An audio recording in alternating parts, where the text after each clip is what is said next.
Spike Lee, le cinéaste rebelle, réalise un thriller.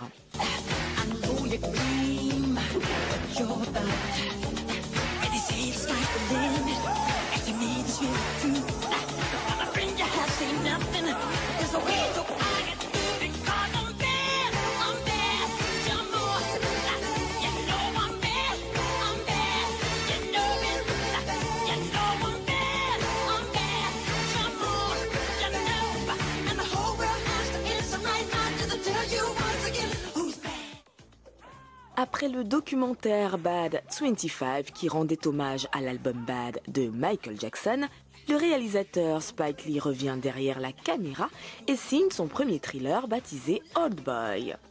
Ce remake du film coréen de Park Chan-wook, qui fut primé au Festival de Cannes en 2004, raconte l'histoire du publicitaire Joe Doucette, qui se retrouve séquestré dans une cellule aux apparences d'une chambre d'hôtel durant 20 ans sans la moindre explication.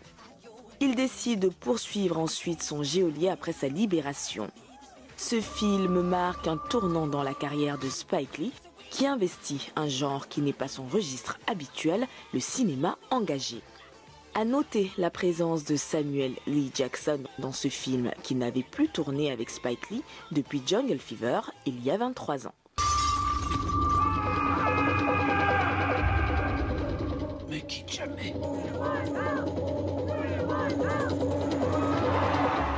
Votre père a disparu depuis 20 ans. Si j'avais le pouvoir de le faire venir, vous pourriez lui pardonner? Je pourrais essayer.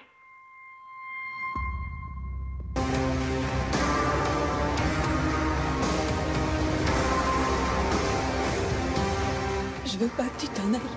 J'ai pas le choix. Qui que vous soyez,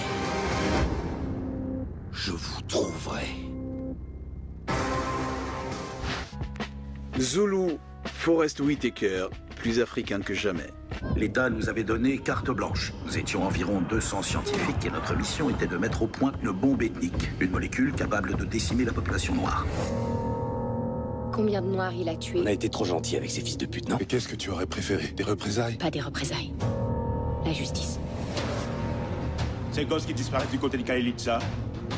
Le rapport médical indique qu'on a relevé des traces d'éphédrine et d'ammoniac dans le sang de la victime. On cherche un type, un dénommé Stan. Trafic de stupéfiants, cambriolage avec violence. On doit lui parler. Vas-y, occupe-toi de lui. Bouge pas! On est des policiers. Présenté en clôture du Festival de Cannes en mai dernier, Zulu refait enfin parler de lui au travers de sa bande-annonce. Forest Whitaker y tient le premier rôle. Après des extraits mettant en avant l'action, on découvre enfin les enjeux du film adapté du polar de Caril Ferré. Une drogue fait des ravages en Afrique du Sud et deux policiers chargés d'enquêter sur un meurtre particulièrement sanglant vont rapidement découvrir que le crime est lié à cette substance. Pire, ce produit qui a tué des milliers de personnes aurait été créé en plein apartheid comme bombe ethnique visant particulièrement les Noirs du pays. Une découverte qui révolte les deux hommes qui ne sont pas au bout de leur surprise. Forest Whitaker, amaigri, plonge peu à peu en plein cauchemar aux côtés d'Orlando Bloom qui incarne son jeune coéquipier.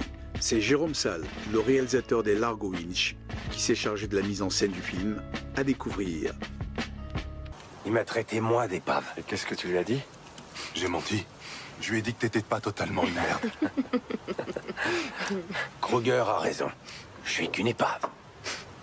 Ça lui va bien de dire ça à Kruger. Tu vas pas recommencer, Claire. Est-ce que je dois te rappeler l'unité C10? Il en faisait pas partie pendant l'apartheid? C'est Kruger qui m'a fait nommer capitaine. C'est super. Mais combien de noirs il a tué et torturé à Vlad Place? Me dis pas qu'il faisait pas... On a décidé qu'on serait capable de vivre tous ensemble. Le passé, c'est le passé. Donc, est-ce qu'on peut jouer aux cartes? Kruger a été amnistié, pardonné. Bien sûr qu'on l'a amnistié.